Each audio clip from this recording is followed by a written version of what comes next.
નમસ્કાર, ગુજરાત સિક્યોર ન્યૂઝમાં આપનું સ્વાગત છે। Lothal national heritage maritime complex ખાતે વરસાદી પાણીનો ભરાવો, ટાટા કોલોનીમાં પાણી ઘૂસતા કામદારોની મુશ્કેલી।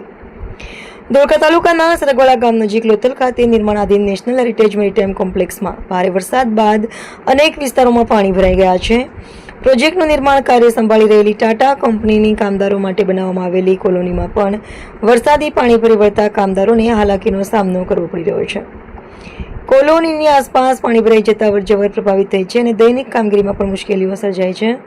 બીજી તરફ સરગવાડા ગામની આસપાસના નીચાણવાળા વિસ્તારોમાં પણ પાણી ભરાઈ જતા સ્થાનિકોમાં ચિંતા વ્યાપી છે।